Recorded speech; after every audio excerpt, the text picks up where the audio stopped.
Hello, my patrons. I just want to thank you for your support for my Patreon page. This right here is a behind the scenes video of how I construct my comic strip pages. I'm going to try to keep up with the video. Of course, the video is sped up, and so right now you're looking at the page, and if you're following the cursor, I will highlight how I work with layers. And so those are my layers all to the right, and I categorize everything. So right now I'm removing layers, and the reason why I work with layers, it allows me to just work independently with each aspect of the illustration that I'm working with. That way I can easily adjust or recreate a layer without affecting the other artwork. So as you can see, I'm illustrating how I'm going to remove each layer to show you how I work from the ground up.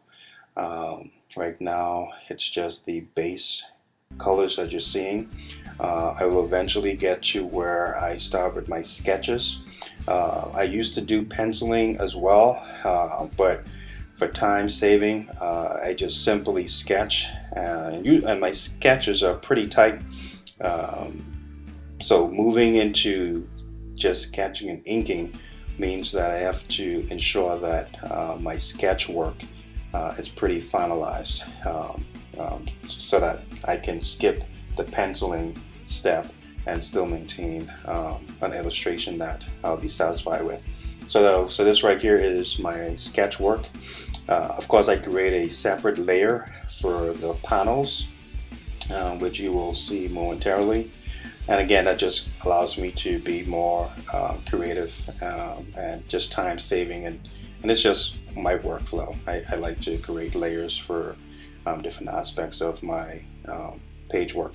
And normally with the page, this is usually like a rough physical page that I would do aside from the digital drawing, and it allows me to work with how I want the overall layout to function.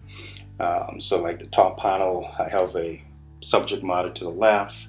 The following panel, I have another subject matter to the right, and that way it helps to guide the reader's eye throughout the entire page. And so at least, that's my goal. I don't always achieve that.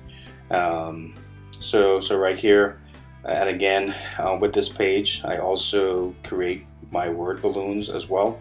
And of course that helps me to balance my page and the artwork. Before I used to just draw and then just leave a blank space, anticipating where I'm going to put the dialogue balloons. But upon following other accomplished illustrators, I've discovered that it's a better workflow to actually draw in your word balloons. That way you can work a lot more efficiently around them, and they fit into your scene, opposed to adding them afterwards, and so which can affect your scene completely if your word balloon is covering up a particular character or a particular object within that scene. So right now the opacity of the sketch is probably at 43%. And I do that so that when I ink, I'll be inking over a lower opacity. I'm going to increase the opacity so you can see when the sketch is actually done at full capacity. So this would be the sketch at full capacity.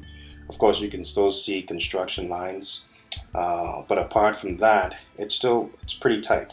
And usually with my inking, I follow pretty closely with my sketch work. There are times where I will improvise.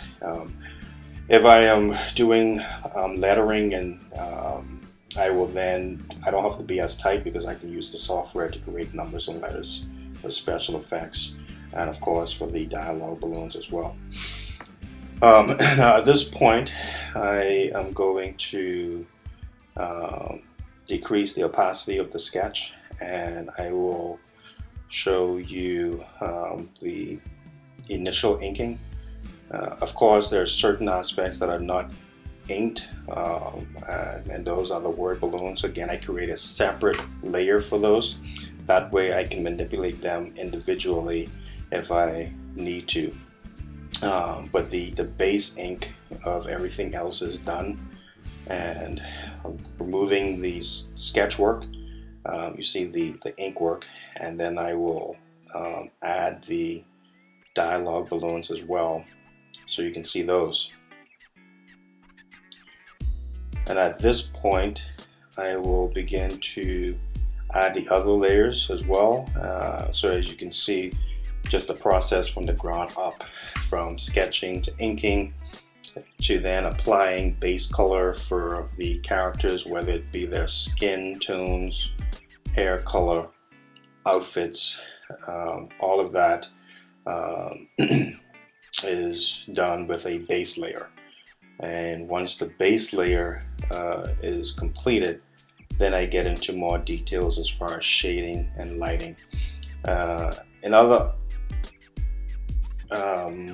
subject matters, sometimes I would just have a added detail.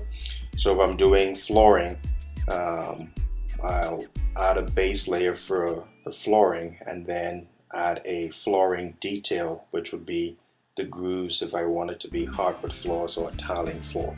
And that would be the same thing that I would do for any other aspect that I want to highlight and add an additional detail to, apart from the shading and the highlighting and the brightening of the object that I want to enhance. And so here you can see I'm adding all of the other layers that I hid, and now just making them visible so you can see how just the process of my workflow. The lettering, aside from the special effects, I leave those for the last bit of work detail, as far as like the dialogue box and any other caption boxes. So you'll see I'm going to start to add the text and the dialogues, and of course each of them have a separate layer as well. And I think this video is coming to an end. Again, I just want to thank you so much for all of your support, and I hope you continue to support this project, and we'll see where it takes us next. Thank you again. Have a great day.